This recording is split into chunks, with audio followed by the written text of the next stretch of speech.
Today we will discuss the Macaulay minute. Macaulay का नाम आपने पहले भी सुना होगा। Macaulay, he is known as the father of English introduction in India. Without him, without his efforts, the structure of English, the form of English which we are seeing presently is not possible. And he performed a major role in the introduction of English language in India. And we will discuss this. He wrote a minute in 1835 in February, whom Lord William Bentinck.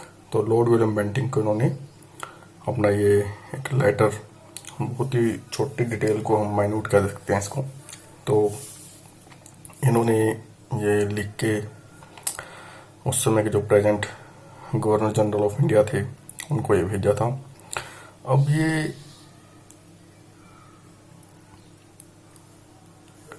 जितना भी, अब इसके पीछे history क्या है, history हम थोड़ा बाद में डिस्कस करेंगे।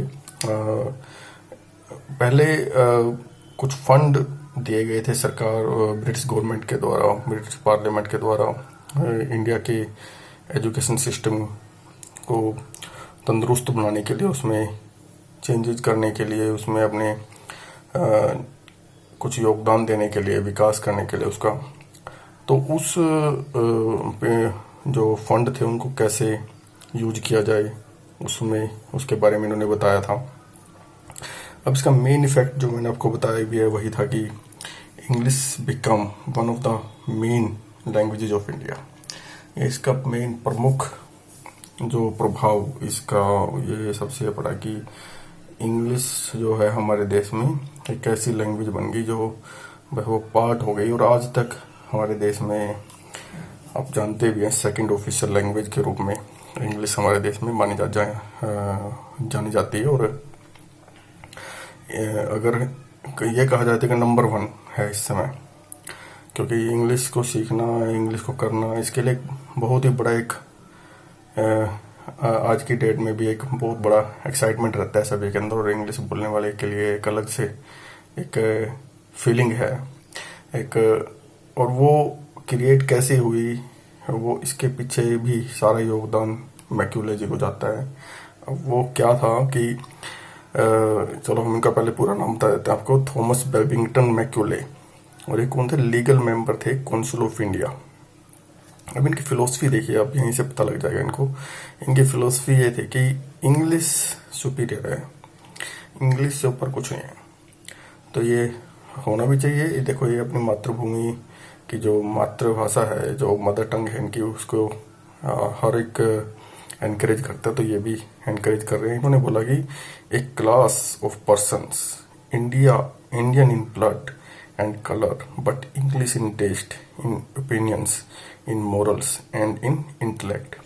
मैं कहता है कि ऐसे हमें हमारी जो एजुकेशन है वो ऐसी होनी चाहिए कि जो दिखने में तो कलर में और ब्लड में तो इंडियन लगे, पर जो उसका टेस्ट हो, उसके विचार हो, उसकी जो नैतिकता हो, उसका जो बौद्धिक स्तर हो, वो क्या हो, बिल्कुल इंग्लिश मैन की तरह हो। इनकी ये विचारधारा थी कि उस तरह की एजुकेशन हमें देनी है। अब इसके पीछे मकसद क्या था इनका? मकसद ये था कि इनको जो है सस्ते कर्मचारी चाहिए थे अपने देश के। जो अब अपने कंट्री से अगर ये सारे एम्प्लॉयज बुलाते तो इनको वही खर्चा काफ़ी लगता उसमें, तो इन्होंने यहीं पे सोचा कि हम यहीं पे क्यों ना कि इसको व्यवहार में लाया जाए, और यहीं पे हम एक सस्ते ऐसे एक क्लास को पैदा करें जो कि क्या है उनके हितों को साध सके। और इससे समाज के अंदर उनकी डिवीजन करने की भी सोच थी, एक अपर क्लास और एक लोअर क्लास को डिवाइड किया जा सके। क्योंकि उनका जो टारगेट था वो अपर क्लास को ही सिखाने का था। और तो वो आगे बताएंगे कि वो थ्योरी क्या थी। अभी हम थोड़ा और आगे जो इनकी विचारधारा ये थी कि immediate stopping of Arabic and the Sanskrit books by East India Company. अब ये कहते हैं कि इमीडिएट जो अरब का और संस्कृत जो लिटरेचर था जिसको कि ईस्ट इंडिया कंपनी फंडिंग करती थी वो बंद कर दिया जाए। इनके प्रस्ताव थे सारे। Company must not support Indian languages and traditional colleges. Traditional college को और जितने भी लैंग्वेजेज हैं इंडिया के उनको सपोर्ट ना करे। नेगेटिव अप्रोच थी उनकी जितनी भी हमारी लोकल लैंग्वेजेज थी उनके लिए पूरी तरह से। अब इसकी हिस्ट्री जो मैंने पहले बताया था, हिस्ट्री क्या थी कि 1,1813 की एक एक्ट पारित हुई थी। उसमें 1,00,000 रुपए हर साल सरकार को एजुकेशन पे खर्च करने थे इंडिया की सुधार करने के लिए। तो उसके वो यूज ही नहीं हो पा रहे थे क्योंकि वो एक विवाद में फंस गया था कि उसको क्या है हम कैसे किया जाए, वो बन ही नहीं पा रही थी उसकी सेटिंग। तो उसके लिए 1833 में मैक्यूले जो ये थे ये एमपी थे पार्लियामेंट के वहाँ से ब्रिटेन से। तो इन्होंने 1833 में एक प्रस्ताव रखा था और एक बोला भी था इन्होंने कुछ, ये हम पढ़ लेते हैं क्या बोला है। I see the public mind of India and the found debased and contracted by the worst forms of political and religious tyranny। ये कह रहे हैं कि वहाँ का जो इंडिया के जो पब्लिक है वो जो उनका माइंड है वो बिल्कुल ही कोई उसके ऊपर बेस नहीं है, उसका कोई आधार ही नहीं है। और वो क्या है कुछ राजनीतिक और धार्मिक लोगों के द्वारा वो चलते हैं और उनकी खुद की कोई अपनी ऐसी सोच नहीं है और उसको बड़ी अच्छी तरह से हम अपनी सोच में ढाल सकते हैं अगर उनको ढाले तो। अब इसके एक मेन सपोर्टर थे इसी थ्योरी के, वो जेम्स मिल थे, परंतु वो इंग्लिश के फेवर में के साथ साथ और दूसरी जो हमारी लैंग्वेजेस थी इंडियन लैंग्वेज उनके फेवर में भी थे। जेम्स मिल ये बड़े एक अच्छे राइटर रहे इंग्लिश के और काफ़ी अच्छे फिलोसफर हैं। अब 1839 में लॉर्ड ऑकलैंड जो अगले गवर्नर जनरल ऑफ इंडिया थे उन्होंने एक मैन्यूट लिखा कि 24 नवंबर 1839 को भी east India company resume the funding through Arabic Asiatic society. अब ये क्या है कि जब देखा कि ये थ्योरी कामयाब नहीं हो पा रही जो उन्होंने कही थी भी हम सिर्फ ब्रिटेन की इंग्लिश लैंग्वेज को ही लोगों को सिखाएं और इसी पे फंडिंग करें, तो दूसरी जो ईस्टर्न लैंग्वेज वाले थे जो हमारे लोकल लैंग्वेज थी उनके जो जितने भी विचारक थे उन्होंने विरोध किया इस चीज़ का काफ़ी भी इंग्लिश को ही क्यों बढ़ावा दे रही है सरकार, दूसरी लैंग्वेज को भी देना चाहिए।